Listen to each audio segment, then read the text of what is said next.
Afternoon. It's Friday the 17th of April 2020, just after 1 o'clock. Welcome to UK Column News. I'm your host Mike Robinson. Joining me in the studio today, Patrick Henningsen from 21st Century Wow. Welcome to the programme, Patrick. Great to be with you, Mike. We've got lots to get through, so let's get straight on with it. Let's have today's stats. Global cases for coronavirus up to 2,193,000. Global deaths up to 147,384. And recoveries up to 555,594. That leaves 1.49 million global active cases, of which 1.434 million are mild, considered to be mild, and 56,558 considered to be serious or critical. Now, yesterday's UK Government Livestream was hosted by Dominic Raab, well, let's just listen to the key point here. And in sum, the very clear advice we've received is that any change to our social distancing measures now would risk a significant increase in the spread of the virus. That would threaten a second peak of the virus and substantially increase the number of deaths. It would undo the progress that we've made to date, and as a result would require an even longer period of the more restrictive social distancing measures. So early relaxation would do more damage to the economy over a longer period. And I want to be really clear about this. The advice from SAGE is that relaxing any of the measures currently in place would risk damage to both public health and our economy. But based on this advice, which we very carefully considered, the government has decided that the current measures must remain in place for at least the next 3 weeks. So we stay in lockdown, Patrick, for another 3 weeks, but they are pushing this narrative that the danger here is a second peak. So Dominic Raab said if we open up the economy, it could do more damage to the economy. Yes. Is that basically basically what he said. Now, I have to say, other people may have a different view, but he came across to me as being quite uncomfortable as he read those words. I'm not entirely sure he necessarily believed what it was he was reading out there. We're told constantly that they're being guided by the science. They tell us we're being guided by the science. But what sort of science are we being guided by, Mike? Because what he just said there doesn't really, it goes against hundreds of years of study of epidemiology and the concept of herd immunity. Now all of a sudden that doesn't apply to the natural environment? Absolutely the case. Now, of course, our point one of the points that we've been trying to make for a number of weeks now is that the cure is potentially worse than the disease here. And we're questioning whether the lockdown is appropriate or whether it's an overreaction. Maybe, in fact, there's political capital being gained from this, which is inappropriate. But let's look at this. This is from a few days ago, actually. It's a Telegraph highlighting Bristol University researchers who are saying that a long-term lockdown is not going to reduce premature deaths. And in fact, any long-term lockdown is going to cause additional deaths. They're saying 6.4% decline in the size of the economy is going to be the tipping point. The real tipping point. Well, is that the case? I think 6.4% is what they're saying. Now, of course, if we remember from Wednesday's programme, the Office for Budget Responsibility was saying that real GDP falls of 35% are quite likely in the second quarter, with a bounce back, an amazing bounce back, but nonetheless, at 35%, that's somewhat more than the 6.4% being discussed by the University of Bristol. And we pointed out a few days ago, of course, that the excess mortality figures from the Office for National Statistics, in fact, only show about half of the excess mortality as a result of COVID, allegedly. Therefore, we're already seeing excess mortality as a result of the lockdown. And in fact, Patrick, other people talking about the potential for a second spike here, or at least the narrative being built for such? Sure. This is a graph here by Andrew Mather, Peerless Reads. He was a guest on the show a few weeks ago, and he's pointed out, Mike, looking at the latest data points, you can see the circle there of the red jagged line going up, while all the other countries in the world seem to be leveling out. In other words, a deceleration in the growth of cases and corresponding deaths. Two countries seem to be bucking that trend, Mike, which is the UK and the United States. For some reason, they're going against the record of how the virus is behaving globally. For some reason, the UK and the United States are going in a different direction.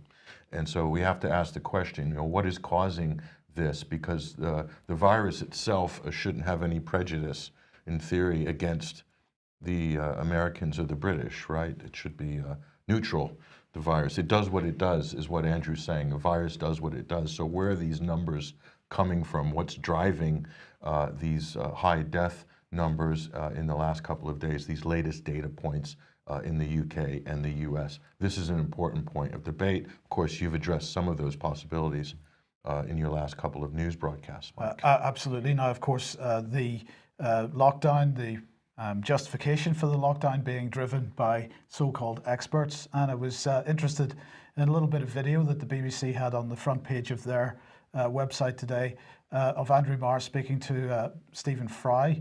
I just wanted to let people, I'm going to apologise for anybody that may find this offensive, but we'll listen to what Stephen Fry has to say here. There's so much noise. Everybody wants to have a point of view. Everybody wants either to show how splendid they are or to show how awful the world is, and people want to paint a picture of an apocalypse. But the fact is, if you listen to the scientific advisors, they almost always begin every sentence with, we think, it's possible, maybe, perhaps, we don't know, but. That's how experts talk, people who really understand it. So that's how experts talk, Patrick. And of course, that fits very well with the narrative that we've seen over the last lot of weeks about us fighting a war. This is the war narrative, because when you're fighting a war, you take action, perhaps with not all the information that would otherwise be desirable. So you set a policy, you take action, you sort of go with it and see where it goes. Because in a war, Mike, there's no time. There's no time to evaluate anything. Stephen Fry, thank you for gracing us with your presence and wisdom, Stephen Fry. But he's basically pushing the idea that highly likely is what the experts tell us, it's what government tells us, and that's good enough, and we should accept highly likely. Like it's highly likely, or it's likely that there'll be 240,000 deaths in Britain, or 540,000 deaths in Britain, if mitigation policies are not pursued. We'll get more onto that later, Mike. Well, we're going to get more onto it right now, because the latest number is 40,000. So this was from the Telegraph this morning. Coronavirus, latest news, 40,000 people could die in the UK, public health expert warns. They've really dialed that number down, Mike. They dropped 200,000. Well, it was dialed back even further than that. They're moving it back up again. So this again is pushing the idea of a second peak. Now, who's pushing this idea? Well, it's this gentleman, Anthony Costello. And who is he? He's Professor of International Child Health and Director of UCL Institute for Global Health. He's Director, Wellcome Trust Strategic Award for Population Science in India, Bangladesh, Nepal and Malawi. He was Director between 1995 and 2010 of 3 UK Department for International Development Research Programme consortia covering Nepal, India, Pakistan, Bangladesh, Malawi, Burkina Faso, Ghana and Tanzania. I think there's quite a vaccine program going on in most of those countries.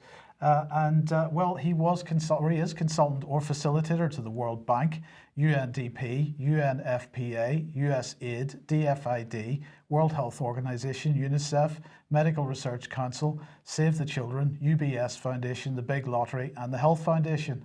And by the way, he's also involved with the Bill, or has been in his past life involved with the Bill and Melinda Gates Foundation. Right, so a true believer. A true believer, and we are getting the full, between the double barrels, between both eyes, from this man, highlighted by the Telegraph. Again, the numbers start to creep up. 40,000 is what we're looking at. And my question is, Patrick, will those 40,000 be as a result of coronavirus, or will those be people that have died with coronavirus?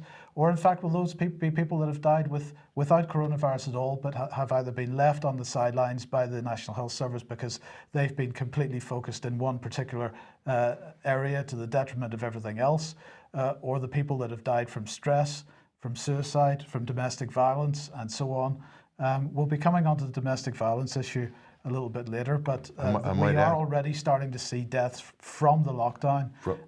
Yes. And that's the key point here. And that's going to be reported more and more, Mike, in the coming days. So when the penny is dropping on the collateral damage of the policy, the voluntary policy of government to collapse the economy and collapse society in response to or to contain the threat of COVID-19. And as we'll point out in a few minutes, Mike, not every country took the same policy. So we can also look at countries who didn't engage in the medieval policy of lockdown and national quarantine. Non-lockdown versus lockdown. Now, we showed this graph last week. Let's take another look at it. We've updated the figures, Mike, here. Deaths per million, that's the red line. That's the one you really want to pay attention to, Mike, because deaths per million, the deaths that a country is enduring, that should inform policy as to what sort of risk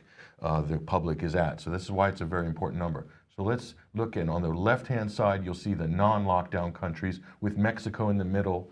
We'll explain Mexico's status in a minute. And then the lockdown countries on the right-hand side. And that's the green bars there are cases per million. As you can see, Iceland is right up at the top there. They've done more testing, obviously, so they're going to have more cases per million on record. Because the key point here again, Patrick, is this is identified cases. Yes. And there are lots of people, apparently, according to the experts anyway, running around asymptomatic or with mild symptoms. They've never needed to have hospitalization, and so they're not confirmed either way. Yes. These are just the confirmed cases. Yeah, so you can't glean too much from the green bar because it really has to do with how active the country's been or proactive in testing. But the red line is what's important. As you can see on the left-hand side, the non-lockdown countries, Sweden, Iceland, Belarus, Taiwan, South Korea, Japan, and Mexico just went into lockdown, Mike, on April 2nd officially. So they're sort of a half and half, hence we put them in the middle. And then you have the main lockdown countries that we're using as a barometer, the UK, France, Germany, Spain, Italy, Belgium, and the United States. And as you can see, the lockdown countries are experiencing much higher per capita deaths per million, Mike. And look at the non-lockdown countries. You could say they're outperforming the lockdown countries if deaths and saving lives is the most important metric. And we're told time and time again, every 2 seconds, it's about saving lives. Well, look at the non-lockdown countries and look at the lockdown countries. And you have to ask yourself, what's going on there? Is there more going on below the surface of this conversation than we're being told? And just to recap there, Sweden, 132 deaths per million. They've gone up in the last week or so. Iceland, 23 deaths per million. Belarus, 4 deaths per million. Taiwan, 0.3 deaths per million. South Korea, 4. 1 for Japan, and 3 for Mexico. Mexico is a big country, by the way, large population, about half the population of the United States. And here are the lockdown countries, Mike, very high totals in terms of deaths per million. And again, you have to ask yourself what's going on there. Are we going to see in the long run that the lockdown policies might actually be driving, or the panic policies driving up the deaths per million in those countries? This is a good question. And I might add on the left-hand side, Mike, these countries more likely have achieved herd immunity much faster, and so they probably will not be prone to a second wave or as much at risk of a second, more virulent wave than the lockdown countries by choosing the medieval policy of having a national quarantine. I say medieval policy, Mike, because this is what has been described by many other experts. John Ioannidis used this term as well. Dr. Shiva has used this term as well. Many other experts and scientists have used this term, basically saying this is a archaic approach that's really never been used in modern times, a full national quarantine whole countries. We'll take a look in perspective, Mike, and people are saying, well, Sweden's absolutely failed. Let's put COVID-19 in context here. Sweden, population 10.5 million, COVID-19 fatalities 1,333. Now, just to put that in perspective, respiratory disease deaths in 2018 in Sweden, 6,997. So that's hardly a national emergency by any stretch of the imagination. Hence, Sweden is not on lockdown. Now, Brazil, people have commented on Bolsonaro's casual, blasé attitude. He himself was diagnosed with carrying corona. He said it was a little flu. Population, 210 in Brazil, 210 million. COVID-19 fatalities, 1,924. Mind you, it's a warm climate throughout much of the country, so flu isn't generally a big issue for Brazil. But look at the flu deaths. I just picked 2016, 2,220. So, you know, what can we conclude from this? Well, in Sweden, this is not a pandemic, okay? And in Brazil, it's a non-event. And a lot of people say, well, you're demeaning the 1,900 fatalities in Brazil. No, we're not. We're putting it in context, Mike. We're saying that there's a number of infectious diseases, a number of different ways that could contribute to the mortality totals in any country, whether it be Sweden or Brazil. And where does COVID-19 coronavirus fit into that matrix? Well, it's quite minor, in fact, in comparison to so many other things. So you have to ask yourself the question, do you shut down the economy? Do you put tens of millions of people on the unemployment rolls? Do you shut down society? Do you destroy whole communities in order to mitigate a disease or that isn't really taking as many lives as a host of other, not only diseases, but other lifestyle factors and general health epidemics in countries? That's the question that nobody asked government when this started. Nobody held government to account and said, on what basis is this lockdown policy being instituted? As we can see, Mike, the non-lockdown countries have got the same or better results without having to destroy their countries effectively, okay? Now, I might be sounding flippant there, but destroying a whole working economy and destroying a society, Mike, that's very close to sort of taking a wrecking ball. It's about as close as you can get to taking a wrecking ball to the nation. Well, that is the question that we've been asking on this program since the very beginning of this. Because before it ever came to the UK and Europe, it had already been through China, and there was a fair amount of understanding of the types of people that it was attacking and the types of situations.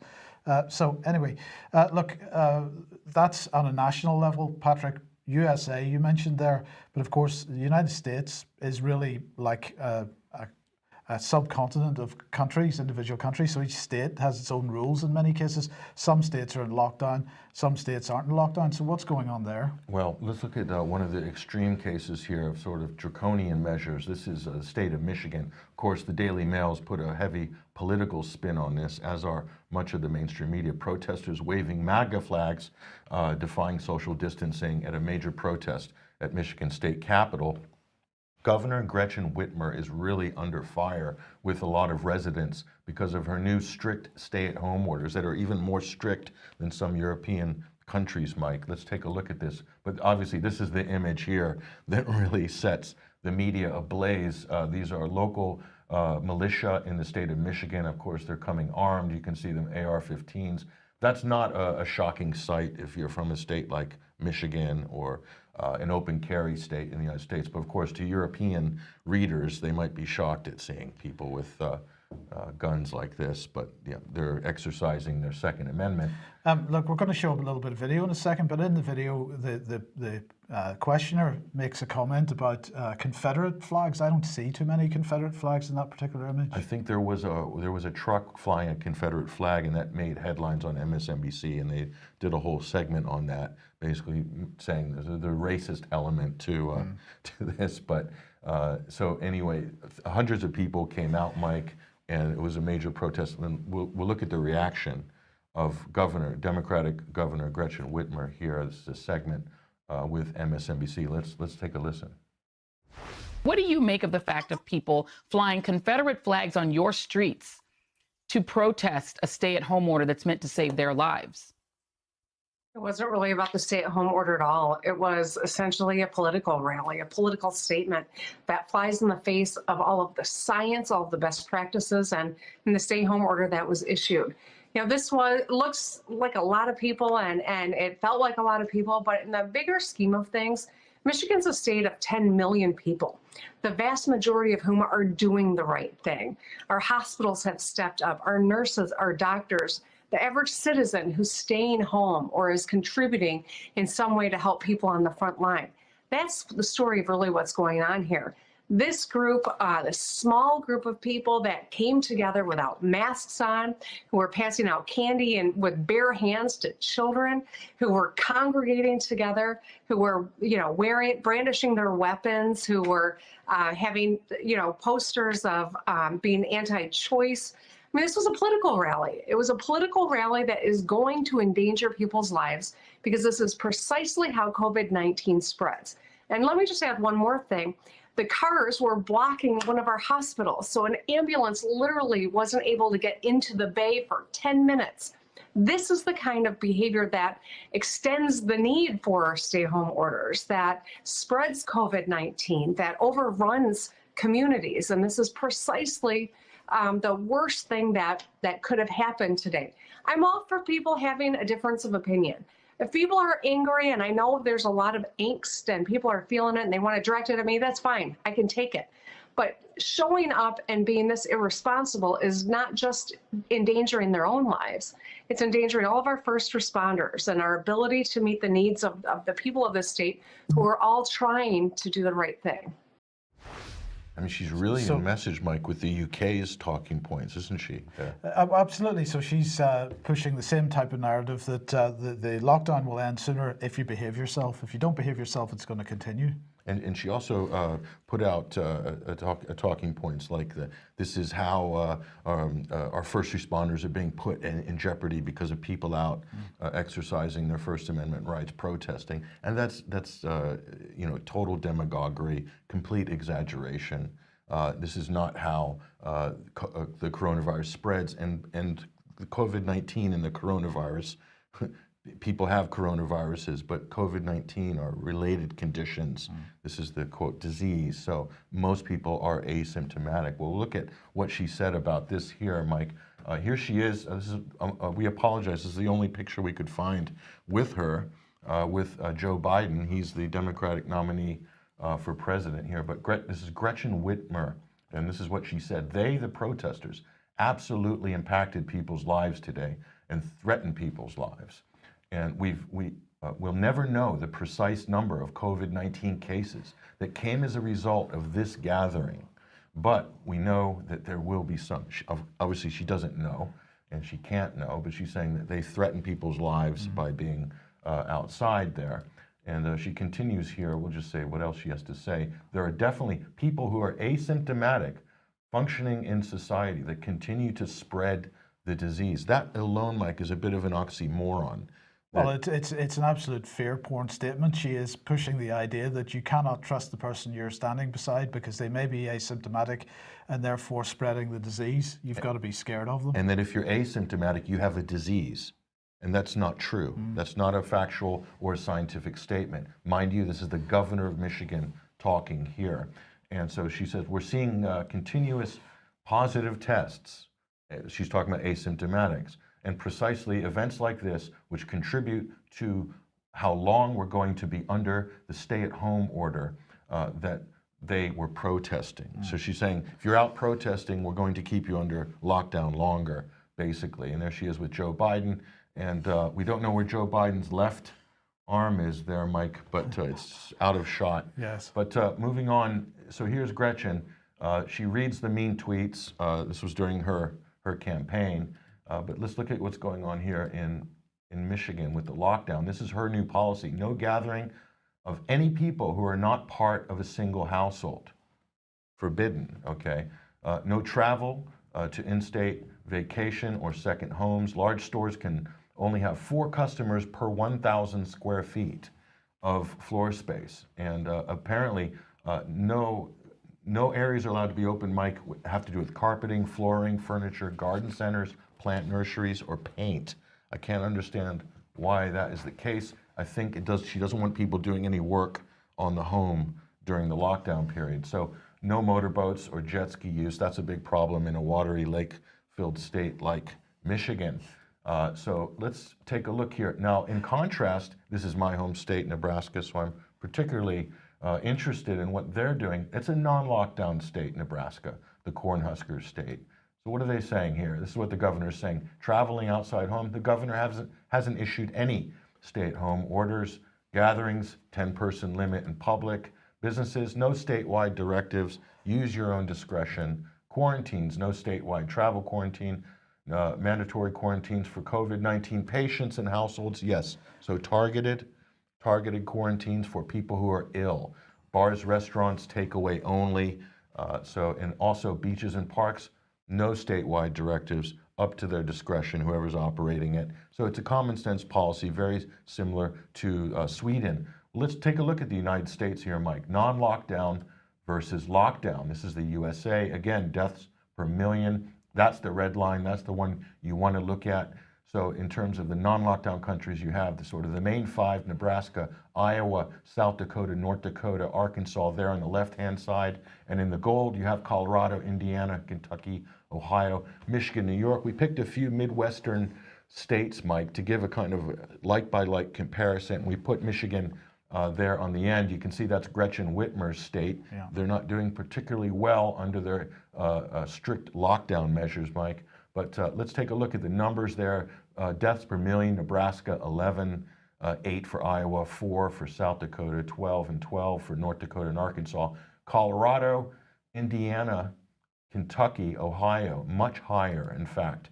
And there's Michigan, 210 deaths per million. That's Gretchen Whitmer's state. And then New York is just shocking, 890 deaths per million. There's been a lot of accusations about pumping up, inflating the numbers on causes of death. You obviously have this debate as well in the UK, Mike, of how they're attributing death, the cause of death, i.e. Dying with coronavirus or COVID-19 and then dying from it, and not able to make that distinguish those two things. And so again, this could be inflating the death numbers. But as you can see, Mike, non-lockdown, again, in the United States, non-lockdown versus lockdown, there's a big difference in terms of deaths per million. And is that not the most important metric if it's all about saving lives? Absolutely. Now, coming back to the UK then, of course, we've now got a lockdown for another 3 weeks at least. And the question is, what does that mean with respect to the police? Because we've seen lots of videos over the last couple of weeks of the police being fairly draconian in the way that they're dealing with this lockdown in many cases, despite their initial claims in every media outlet they could possibly publish it that they police by consent. So let's go to what claims to be the UK's leading crime and policing news website, Police Are. And well, we'll see how good they are in a second. But anyway, they have this article here: coronavirus fines, police update rules on daily exercise and shopping. So I thought we would just have a look at this. So let's have a look. What am I allowed to go shopping for? Well, of course, the reason that shopping is important is because one chief constable suggested that the police would be standing outside the supermarkets, checking people's shopping as they left to make sure that they didn't buy some non-essential items. So apparently we are now allowed to buy shopping for several days, which includes luxury items and alcohol. We're allowed to buy small numbers of staple items such as newspapers, bread, or 1 pint of milk. And we're allowed to shop for basic items for a friend. We're also allowed to buy tools and supplies to repair a damaged fence, for example, in bad weather. But we're not allowed to buy paint, Patrick. Just like in the United States, we're not allowed to buy paint. Why is that? Let's go on. Am I allowed to buy non-essential items? If you're shopping for essential items, you should not be stopped from browsing the non-essential products. The police have been advised that it is not appropriate to stop people purchasing items which are considered to be non-essential as long as they're visiting the shop for essential items. So if you want to buy non-essential items, that's fine, so long as your primary purpose in going to the shop is to buy essential items. However, it is not reasonable to go to a DIY shop to buy supplies so you can decorate your house to tile your bathroom. There's never been any explanation as to why that might be the case.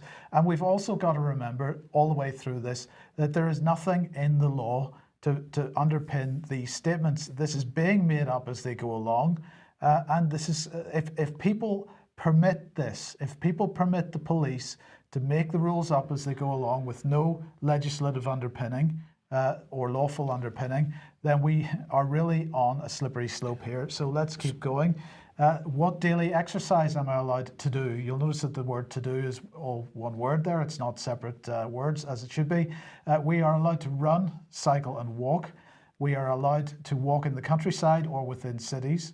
We're allowed to attend our allotments to grow our fruit and vegetables. We're allowed to drive to the countryside to walk, but the walk must not be long. Well, sorry, the walk must be far longer than the time it took to drive to the location, right? So you're not allowed to drive for 20 miles and then walk for half an hour. You've got to drive for 2 miles and walk for an hour, for example, right? Is what they're saying here. Or drive for an hour and walk for 4 hours. You're allowed to stop for a rest or to eat lunch while you're on a long walk. And in some circumstances, you're allowed to do more than one exercise, for example, walking a dog and going for a run. But again, they're just making this up. There's no legislative basis for any of this. Let's go on. Now, this is exercise. What exercise am I not allowed to do? You cannot drive a long period and only have a brief exercise. You also cannot take a short walk to a beach and then sit down and sunbathe if you remain there longer than it takes to walk there. You're not allowed to sunbathe in any parks, but you are allowed to take a rest. Your exercise must involve some form of movement. So that addresses some of the videos that we've seen online. For example, people that have been moved from the park benches while they've taken a rest. They said they were resting, and the police said, you're not allowed to rest, you've got to move on. And it also deals with the lady who attempted to exercise her mind by meditating. Apparently, you're not allowed to do that. You're not allowed to exercise your mind. You're only allowed to exercise your body. So you've got to move on. So I just comment on that, Mike. So this is basically a sick note guide. Because you could say that you drove 20 minutes and you only exercised a half an hour because you pulled a hamstring, or my knee's bothering me a little bit. I mean, just get creative, really. Well, look, everybody needs to be challenging this, absolutely challenging it. Now, I just want to highlight the excellent sub-headline here. Exercise. What am exercise and I not allowed to do? This is the text straight from the web. This is a screenshot from their website. This is so what am exercise and I not allowed to do? I think that's got to become a meme of some kind. Somebody's got to do something with that. So struggling with the basic grammar. Absolutely. Yes. Now let's move on to this, because the question is, how are we going to get out of this lockdown? And I want to introduce you to this organisation, Tulchan, which seems to be a PR organisation, lobbying organisation. They've got a couple of former Tories working for them. Ruth Davidson, the leader of the Scottish Tory party, was going to join them at the end of last year, but there was such an outcry about that that she didn't actually take the job in the end. They have published a leaflet called UK Exit Strategy, Leaving Lockdown and Rebooting the Economy. Now, what's interesting about this, Tulchan, by the way, is doing daily, in fact, twice daily briefings on their website for coronavirus. It's quite a useful resource if you want to go and look at that. But this document is very interesting because it doesn't seem to be available on the website, but it is being distributed through the Conservative Party, and particularly the Parliamentary Conservative Party. So we know that this has been given to MPs. And so the question is, what are they saying needs to be done in order to begin an exit strategy? And we've got to remember that at this point, the government still refuses to say exactly what the exit strategy is. And I believe that, in fact, this document is doing a fair amount to inform that exit strategy. So let's have a look. First of all, ITU, so intensive care capacity in the NHS has to be protected. That's the first thing that needs to be done in order to move towards an exit strategy. Number two, non-invasive and invasive ventilator equipment has to be available. Well, that seems to be becoming the case. And in fact, there's lots of ventilator equipment not being used at the moment. Availability of PPE to protect frontline staff. This is a problem because this is still occupying many of the headlines. So we can't move to an exit strategy, according to Tulchan, unless this is in place. Still doesn't seem to be in place. So perhaps we can't move to an exit strategy yet. A testing regime for NHS workers and key workers. Well, the government claims that that's in motion at the moment. But number five, they're saying the approval of a comprehensive medicine treatment regime for the virus. Now, they're not necessarily talking about a vaccination here. They're talking about early tests for hydroxychloroquine and so on. But none of these have been approved for mass usage yet. They're saying we can't really exit the lockdown until they are. And in fact, this is what they say.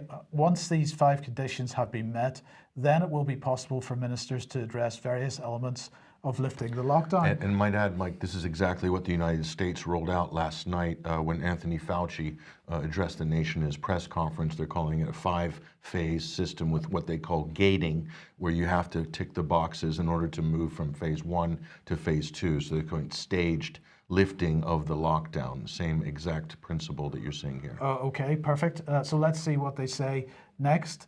Options for the next steps and considerations. And they're saying that the various options for how we would get out of this would be, first of all, a phased reopening. This would be, for example, regional or by sector, small shops, tradespeople, some construction, go back to work, and so on, followed by reopening of schools. Another option might be adaptive triggering, and this is basically where we might see multiple peaks. So in other words, we see the decline in the thing and then it comes back again. So we have to lock down again. So we relax once it starts to decline. And when we relax, it might come back again. So we've got to lock down again. So they're talking about here potentially multiple. I love this term, like adaptive triggering. Do you think this was invented specifically for this particular exercise? Could very well have been. Contact tracing and testing, well, we're going to come on to that in a second because, of course, the NHS is producing an app for doing exactly that. We'll come on to that in a minute. Permits, well, these are the so-called immunity passports. That's another option which might be looked at. And finally, a vaccine. A vaccine is definitely still on this. But what they say is that option 1 is likely to be followed first. So this is the phased reopening. Now, where we're seeing countries coming out of lockdown, this seems to be the one that's being used. For example, Poland, but we'll come on to Poland in a second. Before we do that, Tolchan's not the only organisation that has been pushing out documents like this. The other organisation of note is, in fact, the Tony Blair Institute for Global Change, who've produced this, Suppression Exit Strategies, Options for Lifting Lockdown Measures in the UK. And this was published on the 5th of April, 2020. What are they saying? Well, they're talking about the various lockdown exit strategies, and the vaccine option is their first option, their first scenario that they want to talk about. Ease off gradually is their adaptive triggering, permits, weekly testing, contact tracing and testing. So very much similar, but they provide this little graphic here which shows the potential economic impact of each of these options and also deaths.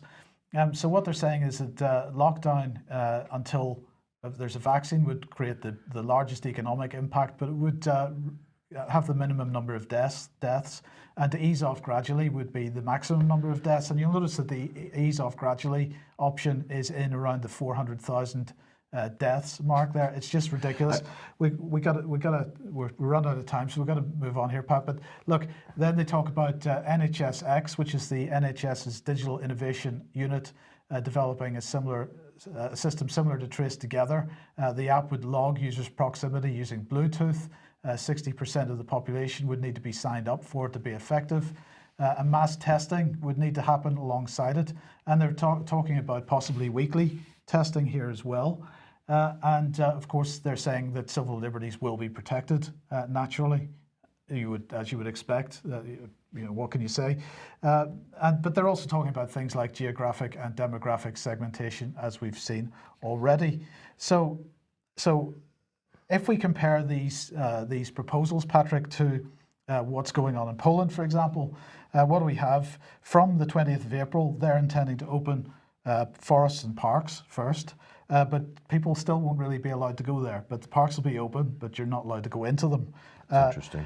More people will be allowed in shops and churches, so the social distancing will reduce to 15 square meters, and you'll be allowed to be that close to somebody. They're going to open other things, blacksmiths, other things like this. They're going to open more shops, possibly hairdressers and service economy, and so on. What they are going to continue to do, though, is to require people to wear masks, which in Poland seems to be absolutely the case at the moment. You're required to wear a mask. In fact, if you are seen out without a mask of some kind, it could even just be a scarf over your mouth and nose. you will be fined. Now, of course, in the UK, we don't want people to wear masks because that would disrupt the facial recognition technology that we're just rolling out at the moment, so we wouldn't want to do that. So they want to decrease social distancing, keep social distancing, but relax social distancing? Is that because the corona can't jump as far? After the lockdown? But here's the key point, Patrick.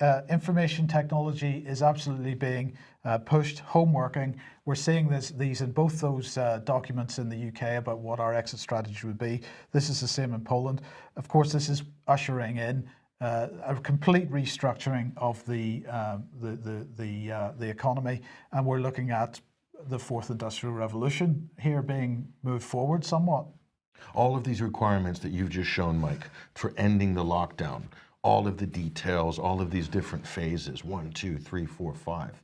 Okay, we're told that we need this. We can't just lift the lockdown. Otherwise, it will be Armageddon, basically. Yeah. So why hasn't Armageddon happened in the countries that didn't even lock down to begin with? Are we living in some sort of strange bubble? We're living in Orwellian society. Has an iron curtain dropped? Is the question. Has an iron curtain dropped? And it's, you know, that you're not on this. Which side are you on? Are you on the Soviet side or are you on the free West? Mm-hmm. Has an iron curtain dropped? That's the other question. The other thing I'm going to say, Mike, before we talk about the fourth industrial revolution is all of these things: contact tracing, quarantines, draconian legislation, surveillance. These are all things that came that China showed that it was doing first.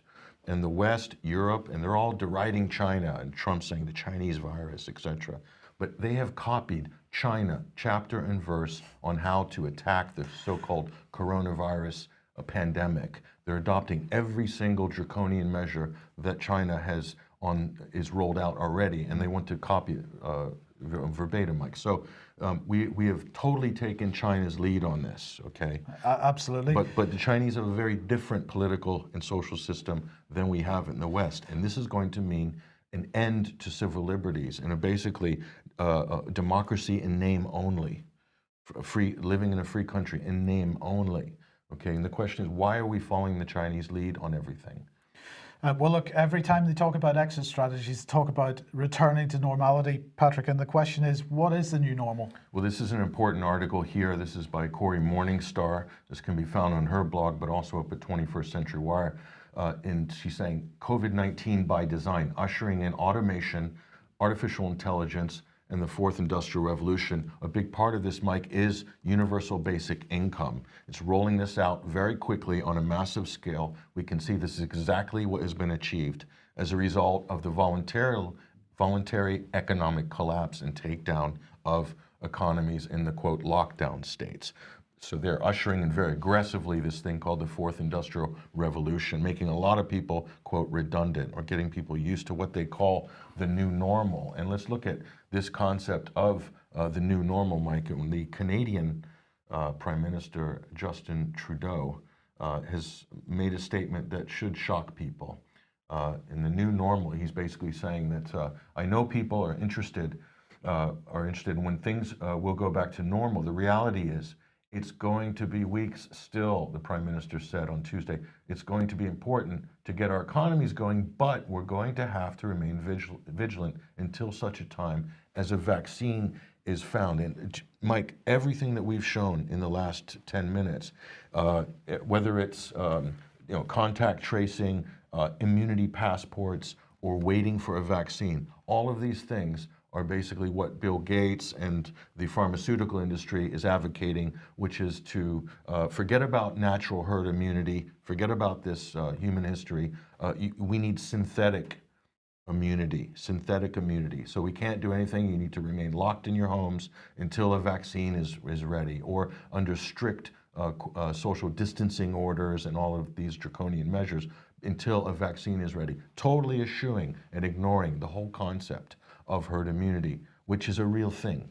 And this is how the human race has survived this many hundreds of millions of years, or however long you think the humans have been around. So you can see there's a definite schism, a line that's been drawn there by Bill Gates and Big Pharma and government, many governments, and then by what is real science, which is the fact of herd immunity. That is where the battle is right now, and I think governments are taking the side, it seems, of Big Pharma, of Bill Gates, and they're pushing synthetic immunity. And that could lead to many more problems, a lot of the experts are saying, than the, quote, coronavirus pandemic that we're currently witnessing.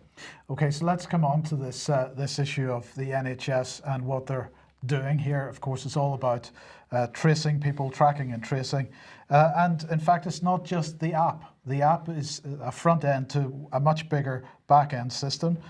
So what they're saying is to execute a coordinated and effective COVID-19 response, the government has commissioned NHS England and Improvement, NHS England and Improvement and NHSX to develop a data platform that provides those national organisations responsible for coordinating the response with secure, reliable and timely data in a way that protects the privacy of our citizens in order to make informed, effective decisions. So they're going to protect our privacy. So this is what they had to say. All NHS data in the store will remain under NHS England and NHS Improvement's control.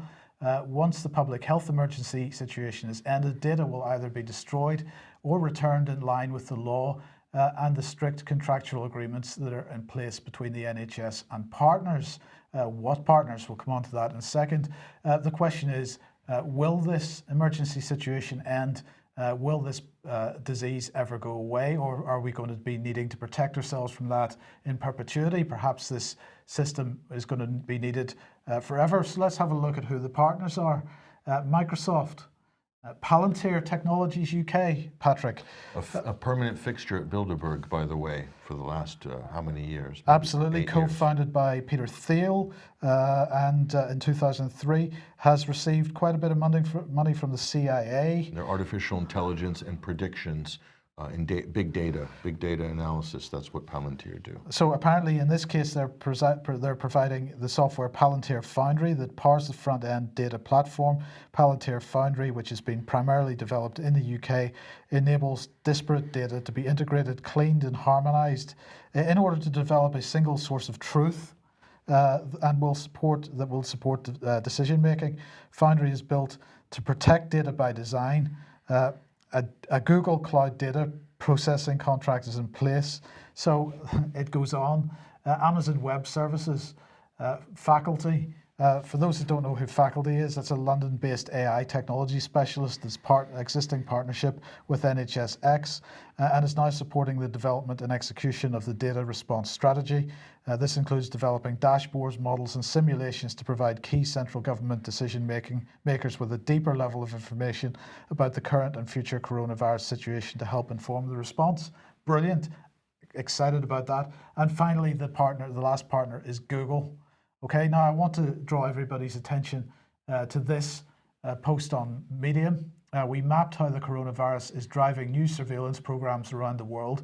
And what's clear, Patrick, is that we have this global shutdown, this global destruction of the economy. We also have global policy being pushed into place with respect to surveillance. I recommend everybody goes and looks at this article. Here's their map showing countries enacting surveillance measures to, quote, combat the coronavirus.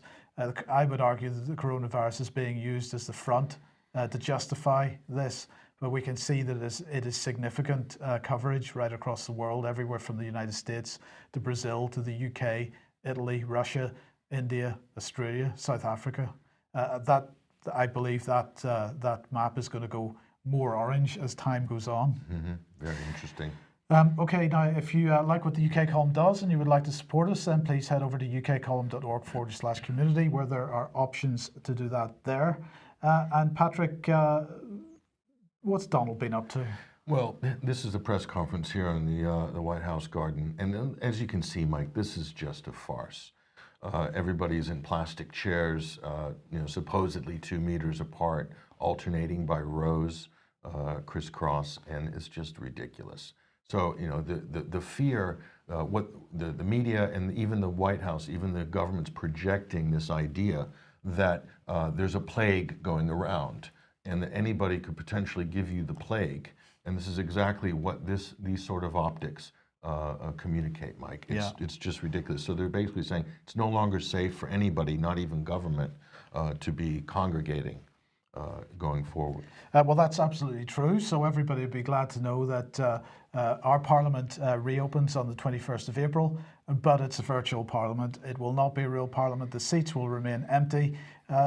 Apparently, ministers, secretaries of state and the Prime Minister will be asked questions via video link. And so there you go. So will this become a museum here, Mike? Although you couldn't go and visit the museum, of course, but you could do a 3D virtual tour. But will it become a museum in the future? That is very likely, Patrick, because they've been working on that for quite some time. So now I just want to end with this. If we can just get there 1 second. Here we go. Neil Ferguson tweeted out on the 22nd of March. Now, anybody that doesn't know, Neil Ferguson is the professor at Imperial College that's driving the policies at the moment with his computer model, of which explained that we were going to have 6,000 deaths and then 20,000 deaths and then 5,000 or something along these lines. So anyway, he said, I'm conscious that lots of people would like to see and run the pandemic simulation code we're using to model control measures against COVID-19. To explain the background, I wrote the code, thousands of lines of undocumented C, 13 plus years ago to model flu pandemics. He said, I'm happy to say that Microsoft and GitHub is owned by Microsoft, of course, are working with Imperial JIDEA and MRC Outbreak to document, refactor, and extend the code to allow others to use it without the multiple days training it would currently require, which we don't have time to give. Now, Brian on Monday will be discussing much more about Imperial JIDEA, or however it's pronounced in MRC Outbreak. So watch us on Monday for that. But then Ferguson goes on to say, they're also working with us to develop a web-based front end to allow public health policymakers from around the world to make use of the model in planning. We hope to make version 1 releases of both the source and the front end available in the next 7 to 10 days. So that was on March the 22nd. Well, in fact, that has been published on GitHub. If you want to find the source code and to run it yourselves, if you're a data scientist and you want to do that for yourselves, then it's on github.com/Imperial College London /COVID-19 model. The source code is there. And they're actually up to version 2 of it at the moment. Do go and have a look at that if that's your bag. Mike, if this was real science, what Neil Ferguson should be doing and what he's not doing and what he probably won't do is do something actually scientific. Doing computer modeled projections is not science. Right. It's predictions, it's actuaries, it's things that insurance companies do, it's things that engineers do to predict. But even that's more scientific. What he's doing is not scientific, it's science-like. If it were scientific, what Neil Ferguson should be doing right now, today, is look for the control group to compare his previous computer models against. So who would the control group be, Mike, in this scenario? In terms of, what will lockdown measures help to stop the pandemic? What would be the most obvious control group to find the data that you could compare your modeling to, Neil Ferguson? Well, it would probably be the non-lockdown countries, wouldn't it? That would be the control group. But of course, if Neil Ferguson and Imperial College run that sort of simulation, it might be hugely embarrassing for the government and for this whole policy and all of the agenda items that are currently being rammed down the pipeline as a result of this so-called global pandemic. And that, my friends, is the truth of the matter. Okay, well, on that note, we've got to leave for today. Thank you very much, Patrick, for joining us. Thank you for joining us. We hope you have a great weekend. We will be back at 1 p.m. as usual on Monday. We will see you then. Have a great weekend. Bye-bye.